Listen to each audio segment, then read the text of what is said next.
Baruch ata Adonai, Eloheinu melech haolam, asher natan lanu torat emet, v'chaye olam nata betochenu. Baruch ata Adonai, noten haTorah. Shalom a todos mis hermanos, esta es la Parashá Kitetse, corresponde precisamente al libro de Devarim en el capítulo 21, verso 10 al 25, 19, y me gustaría comenzar en el capítulo 22, en el verso 9. No sembrarás tu viña con semillas diversas, no sea que se pierda todo, tanto la semilla que sembraste como el fruto de la viña. No harás con buey y con asno juntamente, no vestirás ropa hecha de lana y lino, y te harás flecos en las cuatro puntas del manto con el que te cubras. Bueno, no sembrarás tu viña con dos clases de semilla, no sea que se pierda todo. Y aquí vemos cómo el Eterno en esta parashá está haciendo énfasis en algo muy importante, y es el yugo desigual, el no mezclar una cosa con la otra. El Eterno viene haciendo énfasis en que no podemos mezclar lo santo con lo profano, ninguna cosa que tenga que ver con el mundo con las cosas que tienen que ver con el Eterno. Y generalmente en las religiones siempre hay esa mezcla de lo mundano con lo religioso. Inclusive hoy en día la alabanza tiene más de mundo que de espiritualidad en muchas congregaciones, y la manera como están ministrando hoy en día muchos líderes también tienen más de mundano que de espiritual. Entonces lo que vemos acá precisamente es dice que al sembrar la viña con semillas diversas se va a perder toda la cosecha. Precisamente debemos tener mucho cuidado en el asunto de quiénes están viniendo a nuestra congregación, quiénes están viniendo a recibir la enseñanza, el alimento espiritual. Si realmente son personas que son buena semilla o son personas que no tienen la simiente. Hay gente que se mueve por emocionalismo, son emotivos, hay gente que es inmadura, hay gente que no llena los requisitos para realmente entender la revelación. Por eso Yeshua mismo habló siempre en parábolas, y por eso siempre las enseñanzas tienen que ser acomodando lo espiritual a lo espiritual. Entonces acá vemos cómo la Torah nos está hablando, el Eterno a través de la Torah dice: no sembrarás tu viña con semillas diversas, no sea que se pierda. Y previamente dice tanto la semilla que sembraste como el fruto de la viña. O sea, mezclar. Yeshua dice: yo soy la vid verdadera. Aquí está hablando de viña, yo soy la vid verdadera. ¿Por qué habla Yeshua de que él es la vid verdadera? Porque hay una vid falsa. Y la cuestión está en que la vid falsa embriaga. La función precisamente de la vid es producir uvas, y las uvas al fermentarse se convierten en vino, y ese vino trae gozo y alegría al que la bebe. Precisamente en Cantar de los Cantares, Shir Hasirim habla sobre el tema del amado con la amada. Dice en el libro de Cantar de los Cantares o Shir Hasirim, en el capítulo 1, verso dice: si me besaras con besos de tu boca, porque mejor son tus amores que el vino, delicioso es el aroma de tus perfumes, y tu nombre perfume derramado, por eso las jóvenes te aman. Dice: nos gozaremos y alegraremos contigo, nos acordaremos de tus amores más que del vino, con razón te aman.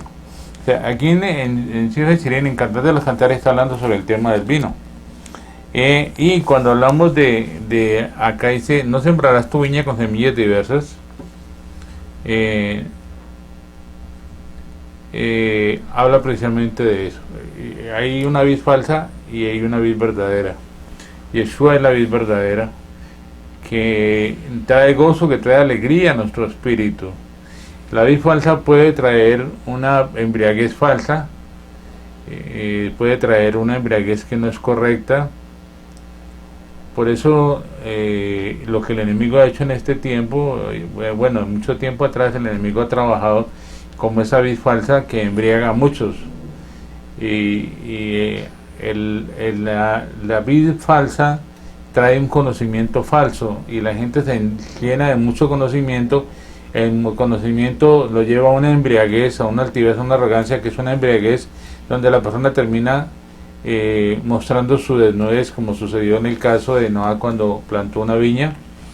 Bebió, la fermentó, sacó vino allí, bebió el vino, se embriagó y mostró su desnudez. La vid falsa lo que hace en la gente, especialmente aquí está hablando de la Torah, la gente que tiene mucho conocimiento de la palabra y no tiene vida. Yeshua dice: mis palabras son espíritu, son vida. La vid verdadera tiene palabras de vida eterna, mas la vid falsa no. La vid falsa lleva un conocimiento equivocado, un conocimiento errado, que lo único que hace es crear una altivez, una arrogancia, una independencia y una competencia. Entonces aquí cuando está hablando precisamente de tener cuidado acerca de, así como el trigo y la cizaña, que Yeshua dijo sobre la palabra, la cizaña es muy parecida al trigo, lo único es que cuando termina de madurar el trigo por el peso se inclina la espiga por el peso, en cambio la cizaña no, la cizaña queda levantada, erguida, y por eso es que se puede cortar fácilmente, porque en la cosecha ella no se inclina por el peso, sino que simplemente queda erguida. O sea, habla también de altivez y arrogancia. De la misma manera, aquí donde está hablando de la vid, dice: no sembrarás tu viña con semillas diversas. Está hablando de vid, una viña. Está hablando de vid, está hablando de uvas. Entonces, especialmente encontramos esa diferencia en la cual se habla de la vid falsa y de la vid verdadera. Yeshua precisamente es eso, la vid verdadera. Y si estamos sembrando, es Yeshua el que está produciendo ese vino en nosotros, es Yeshua el que está produciendo ese gozo, esa alegría en nosotros. Es una vid verdadera, es un gozo verdadero, es el gozo del Espíritu, es el gozo de un avivamiento, y no es algo que, recuerden que el enemigo es imitador. El Rab Shaul dice: porque no desconocemos sus maquinaciones. El enemigo es astuto, el enemigo trae una embriaguez falsa. Hay gente que, ya digo, hay gente que tiene conocimiento de la palabra, de la letra, y eso le trae arrogancia y altivez y competencia e independencia. Entonces debemos tener cuidado aquí cuando dice que así como el trigo y la cizaña, también hay una vid falsa y una vid verdadera. Por eso en la Torah dice, Yeshua dice: yo soy la vid verdadera, porque él está hablando de que hay una vid falsa en la cual debemos tener mucho cuidado. Hay una línea muy delgadita entre la vid falsa y la vid verdadera. Producen una ebriedad, producen un gozo, producen una alegría, pero digamos que esa alegría que produce es almática. La que produce la vid falsa es una alegría que es emotiva, que no tiene duración, que no es en el espíritu, que es en el alma, y que mantiene narcotizado, mantiene embriagada a la gente, que es lo que producen las religiones, ¿no? Y dice: no ararás con buey y con asno juntamente. Vuelve nuevamente a hablar. El buey es un asno, el buey es un animal que es kosher, y el asno es un animal que es impuro. Entonces, también de la misma manera, no podemos arar. ¿Qué es arar? Arar es preparar la tierra para sembrar la semilla. Entonces, no podemos utilizar dos clases de formas, no podemos utilizar dos clases de estudios, de enseñanzas, mezclarlas con la misma, o sea, no podemos mezclar lo santo con lo profano. Seguimos hablando del asunto. No podemos mezclar el conocimiento que tiene de la letra con la revelación que tenemos en el Espíritu. No, precisamente Yeshua dijo: voy a enviar el Espíritu de Santidad para que Él los guíe a toda verdad. En la guianza del Espíritu de Santidad, del Ruach HaKodesh, en nosotros el que produce precisamente la verdad. Yeshua dice: yo soy el camino, la verdad y la vida. O sea, cuando Yeshua habla que es el camino, hay otro camino, que es el que trae el enemigo atrasado. Es el camino. Yo soy la verdad. Él dice la palabra que el príncipe de la mentira es a Satán, ¿sí? Y yo soy la vida. ¿Qué es lo que el enemigo produce? Muerte. Entonces vemos también los mismos paralelos. Entonces no podemos mezclar lo que hay de la letra en el mundo. Dice la palabra que la letra mata, mas el espíritu edifica. Hoy en día encontramos muchos predicadores, muchos falsos profetas hablando de multiplicación de dinero. Traiga $1,000, traiga $10,000, siembre, que Dios le va a multiplicar y todo lo demás. Y es lo que estamos viendo hoy en día, que es, digamos que es precisamente preparar el terreno para sembrar, y ese terreno que viene preparado por el asno, por un animal impuro, no puede funcionar para sembrar una semilla correcta. Y es lo que vemos hoy en día de lo que está sucediendo en este tiempo, como en las religiones se está sembrando se está arando con animales impuros, o sea, se está tomando con estudios y enseñanzas que no son correctas, se está manejando, está manipulando la palabra del Eterno con propósitos personales, propósitos de engañar a la gente. Y algo muy distinto precisamente es lo que produce el arar con un animal kosher, un animal apto, es que produce, prepara la buena tierra para una buena semilla. Dice también no vestirá ropa hecha de lana y lino. Recuerden que la lana la producen los animales y el lino lo producen los vegetales. Entonces tampoco se puede haber mezcla de una cosa con la otra. La lana la producen las ovejas. Y recuerden que la oveja también es un animal que es limpio, un animal que es apto. Yeshua se ha representado como la oveja o el cordero que murió en Pesaj. Cuando hablamos de los corderos, hablamos de una simiente buena. Cuando hablamos del lino, pues el lino es algo que es material, y lo que el Eterno siempre ha querido es que no mezclemos lo uno con lo otro. Que no mezclemos, aquí habla precisamente eso, no mezclemos la letra con la revelación de la palabra, no mezclemos una especie de lo que se ve hoy en día también en el asunto de las filosofías, de lo que se estudia con la hermenéutica, con la apologética, con la dialéctica, con la teología. Todo esto que es griego no se puede mezclar con lo que viene de la raíz original, que es el hebreo. Por eso la importancia de que escudriñemos la palabra desde la perspectiva hebrea, desde la mente hebrea, para poder entender qué realmente el Eterno quiso hablar a través del idioma santo, del idioma híbrido, del idioma hebreo, acerca de lo que quiso decir precisamente el Eterno en este campo. Entonces, como veníamos hablando precisamente acerca de los bueyes y de los asnos, también podemos ver que en una congregación puede haber estas dos clases de personas, gente que realmente no tiene el llamado a vivir una vida en santidad, sino que está allí por otros motivos. Entonces también debemos tener cuidado acerca de estas dos clases de personas. No podemos unirnos en un yugo desigual, o sea, no, por eso la importancia de poder aceptar a personas en la congregación, personas que tienen que están enviadas por el Eterno. La oración nuestra siempre es: Señor, envía tú a quien debes enviar, trae tú a los que quieres agregar. Dice la palabra que cada día, en el libro de Hechos dice que cada día se agregaban los que habrían de ser salvos. Dice que había mucho temor en lo que estaba sucediendo. Había acabado de suceder lo de Ananías y Zafira, había acabado de suceder lo de Pedro con levantar el cojo que estaba en la entrada del templo. Estaban sucediendo muchos milagros, había mucho avivamiento, muchas cosas espectaculares que estaban sucediendo. Había temor entre la gente, pero dice que el Señor agregaba cada día los que habrían de ser salvos. Entonces también es tener eso en mente. A veces decimos: ay, bueno, pues que pobrecita la persona que viene, que necesita una restauración, que necesita...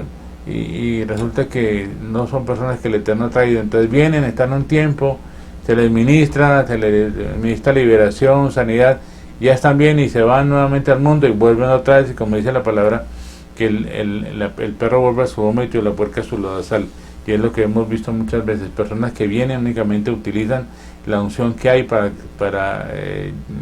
absorber esa unción, vienen, están un tiempo y se van. Entonces también quería hacer énfasis en el tema acerca de estas dos clases de personas que hay en la congregación. Dice también: te harás flecos en las 4 puntas del manto con la que te cubras. Hablamos de los tzitziot, los flecos que tenemos en el manto del talí. Vemos que los tzitziot tienen cordones, hilos blancos, y tiene un hilo azul. Estos flecos, estos bordes, nos habla precisamente de algo que es interesante, y es que este azul significa el cielo, significa la divinidad, significa la santidad, y el blanco también nos habla precisamente de una buena conducta, de un comportamiento que es el correcto. El blanco también nos habla de santidad. Entonces nos habla de la santidad que viene de lo alto. y nos habla precisamente de cuidarnos. Es un mandamiento, es una obligación llevar los sisiot, porque precisamente, y sobre todo dado al hombre, que el hombre tiene la tendencia a olvidarse con mayor facilidad de todas las cosas. No a la mujer no le mandaba utilizar estos sisiot. Entonces, así que este cordón, que era de flecos blancos y azules, era algo obligado, era un mandamiento.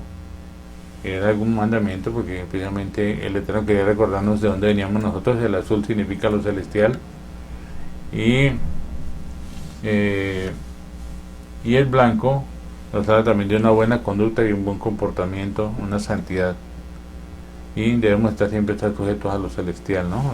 Somos celestiales, somos espirituales, y por ese motivo debemos estar siempre. Hay otros temas.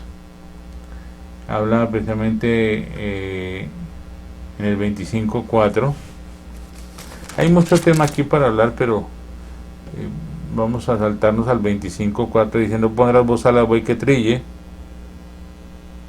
No pondrás vos al buey que trille. Y a veces hemos tergiversado lo que significa realmente no poner vos al buey que trilla. El Rab Shaul habla precisamente sobre el tema de cómo si ellos estaban sembrando lo espiritual, no podían también cosechar lo material. Y habla sobre el tema también de Toga, precisamente lo del tema de no poner bozal al buey que está trillando. El buey que está trillando, o sea, que está limpiando la semilla, que está sacando el fruto, el fruto del trigo y de la cebada, él tiene también derecho a estar comiendo de lo que está ahí. Si le pone bozal, el animalito no se va a poder alimentar. Entonces dice: no le ponga bozal al buey que trilla. Entonces, una persona que está trabajando en la obra del Eterno no se le puede poner bozal, o sea, no le puede dejar. Por eso el Eterno colocó a la tribu de Leví, y hoy en día los líderes, los que estamos predicando la palabra, enseñando la palabra, tenemos derecho a recibir una parte de lo que cada persona recibe, que es los diezmos y las ofrendas. Entonces tenemos ese derecho porque estamos precisamente dedicados a cuidar de cada persona, a dar una cobertura espiritual, a orar por esas personas, a cuidar de esas personas espiritualmente. Y entonces también tenemos un derecho, que es recibir los diezmos y las ofrendas conforme el Eterno lo dispuso. Entonces precisamente en 1 Corintios 9:9 habla sobre el tema, y dice, bueno, el capítulo 9 del verso 1 habla precisamente sobre eso, ¿no? ¿No soy acaso un Shelía? ¿No soy libre? ¿No he visto a Yeshua, el lado nuestro? ¿No sois vosotros mi obra en Yeshua? Y dice: si para otros no soy Shelía, para vosotros ciertamente lo soy, porque el sello de mi ministerio sois vosotros en Yeshua. Dice: contra los que me acusan, esta es mi defensa. ¿Acaso no tenemos derecho a comer y beber? ¿No tenemos derecho a llevar con nosotros una hermana por esposa, como hacen también los otros Shelías? Dice: y solo yo y Bernabé no tenemos derecho a no trabajar.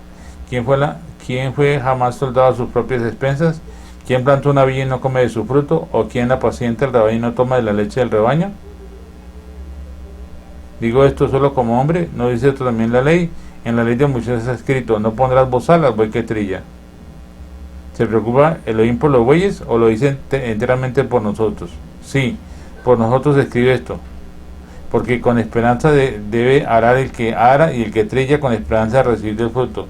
Si nosotros sembramos entre vosotros lo espiritual, será mucho peor que cosechemos de vosotros lo material. Si otros participan de este derecho sobre vosotros, ¿cuánto más nosotros? Especialmente aquí el Rab Shaul está hablando acerca del tema de no poner bozal al buey que trilla.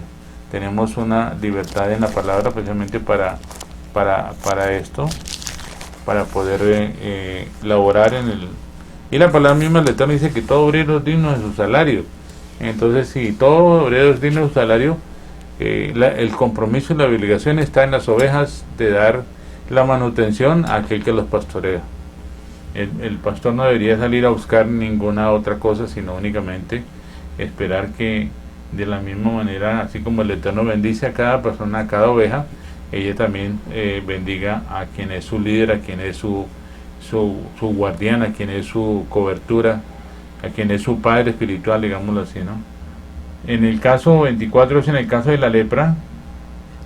Las personas debían tener cuidado de guardar diligentemente, hacer todo lo que los sacerdotes les prescribían, les ordenaran, conforme el Eterno lo había dado mandado. Y los hijos de Israel debían acordarse de lo que Yahweh, nuestro Elohim, hizo con Miriam, la hermana de Moshe, en el camino cuando salieron de Egipto. ¿Qué fue lo que produjo la lepra? Debemos tener cuidado también eso. O sea, cuando hay personas que están ahí en la congregación, que no son de la congregación, ellas se prestan para dejarse utilizar del enemigo para mover la chonjara, la lengua mala, el chisme, la murmuración, y contaminan a la gente, a la congregación. Por eso hay veces que se deben tomar decisiones drásticas, como decirle a una persona que no vuelva más. ¿Por qué? Porque precisamente ha traído una contaminación a la congregación. La gente se deja contaminar, escucha lo que la otra persona está hablando y se deja contaminar, y trae maldición a la persona por haber escuchado, y por haber también, hay personas que escuchan y también transmiten el mensaje sin tener la certeza si eso no. Debemos tener mucho cuidado con el asunto de la lepra, porque lo que Miriam y Aarón creyeron que era lógico, y pensaron que era contra Moshe, el Eterno le dijo, no era contra Moshe, era contra mí. Moshe le dice, Señor, no tengas en cuenta, es mi hermana. El Eterno le dice, no, es que no fue contra usted, fue contra mí que ellos pecaron. Por eso ella debe estar 7 días fuera del campamento con lepra y todo. Hay otro tema que habla precisamente, no debían olvidarse de borrar la memoria de Amalek. En el 25, 17 y 18 dice cómo Amalek atacó la retaguardia a todos los debilitados que iban detrás de ellos cuando estaban cansados y agotados. Recuerden que Amalek significa Ames pueblos y Melech rey de pueblos. Eso es un principado fuerte que hay, y él siempre va detrás de los que están débiles, de los que están cansados, de los que están ancianos, aún de los niños, o sea, de personas que no tienen la madurez espiritual, cansados de gente que ya haya un tiempo en un proceso y deciden como volver atrás, como no continuar, y quieren salir, y entonces el enemigo está ahí para destruirlos. Los que están débiles en la fe son los que Amalek ataca. También habla acerca de los que estaban agotados, de los ancianos. Hay personas que a veces han adquirido una madurez en el conocimiento de la palabra y se confían en que son ancianos, en que tienen una madurez espiritual, cuando realmente lo que tiene es conocimiento de la palabra, no vida sino conocimiento de la palabra. Se confían mucho y el enemigo los sacude. Por eso un anciano, un sakem en hebreo, un anciano es aquella persona que dice la palabra, el mayor bendecirá al menor. Y entonces la pregunta es, ¿quién es mayor?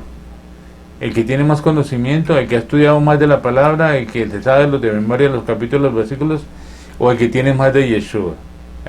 Yo pienso que para mí la persona que es mayor es aquella que tiene más de Yeshua. Un anciano es aquella persona que tiene, como dijo el Rab, ya no vivo yo, mas Yeshua vive en mí. Ese es un nivel importante de analizar, y es cómo yo tengo más de Yeshua o cuánto tengo yo de Yeshua para poder ser un anciano. Ya recordemos que Amalek es aquel que viene buscando.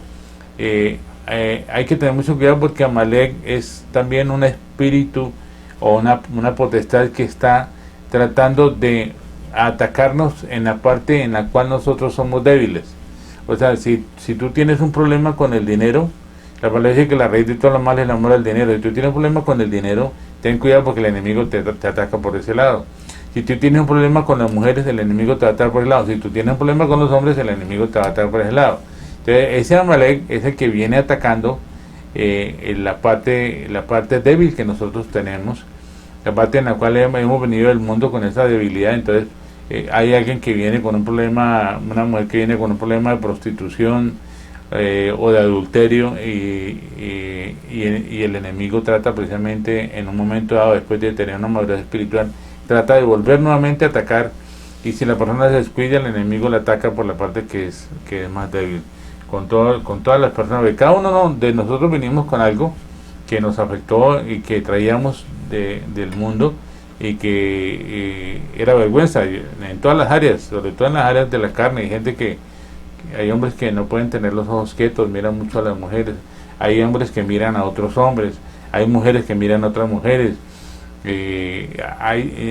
sobre todo que los pecados de la carne es lo más delicado que hay, es lo que es más peligroso, y lo que son los pecados que son más fuertes, ¿no? Los pecados de la carne, porque hay gente que le gusta robar, viene también a la congregación, y el enemigo lo puede tocar por precisamente, fíjate que Judas era tesorero, y Yeshua sabía que él robaba de la bolsa.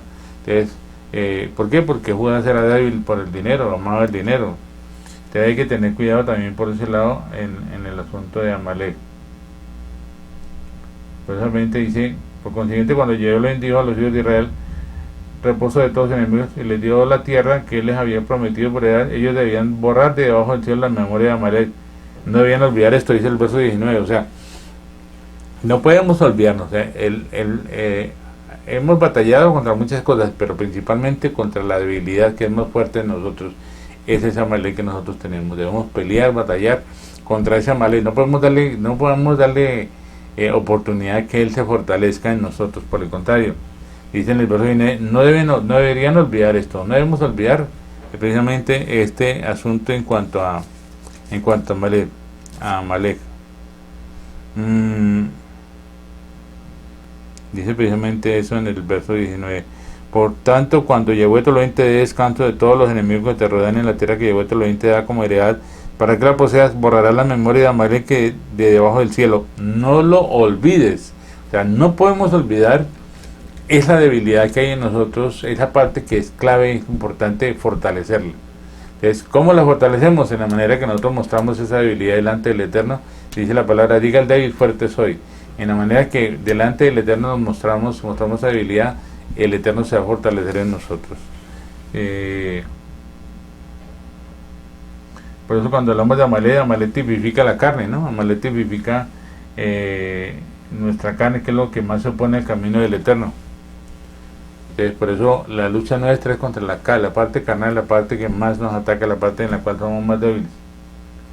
Encontramos también una parte importante, y es los principios rectores que conciernen a nuestra conducta espiritual.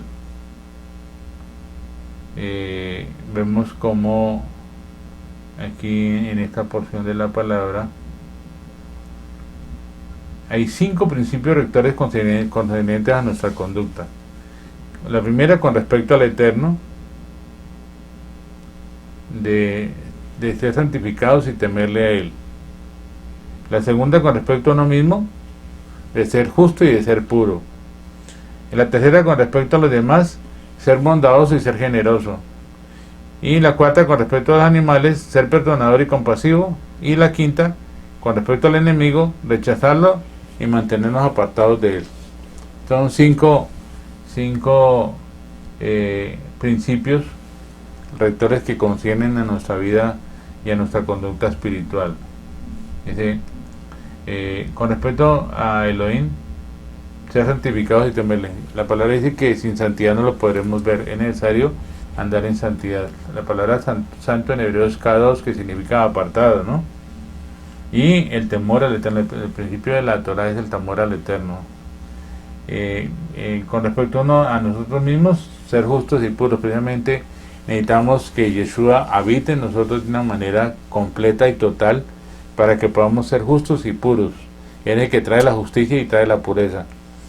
Sin santidad no lo podremos ver.